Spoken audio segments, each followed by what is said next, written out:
Sunday ಆದರೆ ಎಲ್ಲರ ಮನೆಯಲ್ಲಿ ಕಾಂಕ್ರೀಟ್ ರೆಡಿ ಆಗ್ತಾ ಇರುತ್ತೆ. ಸಾರಿ ಕಾಂಕ್ರೀಟ್ ಅಲ್ಲ, ಉಪ್ಮಾ. ಲೈಕ್ ಇವಾಗ ನಾವು ಇದರಲ್ಲಿ ಸ್ವಲ್ಪ ವೆಜಿಟೇಬಲ್ ಉಪ್ಮಾ, ಮಸಾಲ ಉಪ್ಮಾ ಅಂತ ಕೂಡ ನಾವು ಇದನ್ನು ಕರಿತೀವಿ. ಹೇಗೆ ಮಾಡೋದು ನೋಡೋಣ ಬನ್ನಿ. ಮೊದಲಿಗೆ ನಾನು ಬೀನ್ಸು, ಕ್ಯಾರೆಟ್, ನೋಕಲ್ ಮತ್ತು ಆಲೂಗಡ್ಡೆನ ಸಣ್ಣದಾಗಿ ಕಟ್ ಮಾಡಿಕೊಂಡು ಅದನ್ನು ಚೆನ್ನಾಗಿ ನೀರಲ್ಲಿ ಹಾಕಿ ಒಂದು ಸ್ವಲ್ಪ ಉಪ್ಪು ಹಾಕಿ ಬೇಯಿಸ್ಕೊತಾ ಇದ್ದೀವಿ.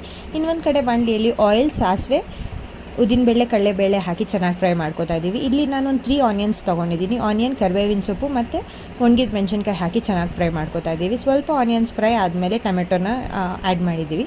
ಮತ್ತು ಇದಕ್ಕೆ ಮೇನ್ ಮಸಾಲ ಇದೆ ಗೈಸ್, ಚಕ್ಕೆ, ಲವಂಗ, ಏಲಕ್ಕಿ ಮತ್ತು ಶುಂಠಿ ಬೆಳ್ಳುಳ್ಳಿನ ಸ್ವಲ್ಪ ಕ್ವಾಂಟಿಟಿದಲ್ಲಿ ಚೆನ್ನಾಗಿ ಕ್ರಷ್ ಮಾಡಿ, ಅಂದರೆ ನಾವೇ ಕುಟ್ಟಿ ಹಾಕ್ತಾಯಿದ್ದೀವಿ. ಅದಾದಮೇಲೆ ಇದಕ್ಕೆ ಏನು ನಾವು ತರಕಾರಿ ನೀರನ್ನ ಬೇಯಿಸಿದ್ದೀವಿ ಅಲ್ವಾ, ಆ ತರಕಾರಿ ನೀರು ಮತ್ತು ಇನ್ನೂ ಎಕ್ಸ್ಟ್ರಾ ವಾಟರ್ ಬೇಕಂದ್ರೂ ಆ್ಯಡ್ ಮಾಡ್ಕೊಳ್ಳಿ. ಮತ್ತು ಏನಾದರೂ ಉಪ್ಪು ಏನಾದರೂ ಸ್ವಲ್ಪ ಹೆಚ್ಚು ಕಮ್ಮಿ ಇದ್ದರೆ ಆ್ಯಡ್ ಮಾಡಿ. ಮತ್ತು ಇದಕ್ಕೆ ಸ್ವಲ್ಪ ಇವಾಗ ನಾವೇನು ಮೊದಲನೇದಾಗೇ ರವೆನ ಹುರ್ಕೊಂಡಿರ್ತೀವಿ, ಆ ರವೆನ ಇದಕ್ಕೆ ಆ್ಯಡ್ ಮಾಡಿ. ಸೊ ಬಿಸಿ ಬಿಸಿ ಉಪ್ಮಾ ರೆಡಿ.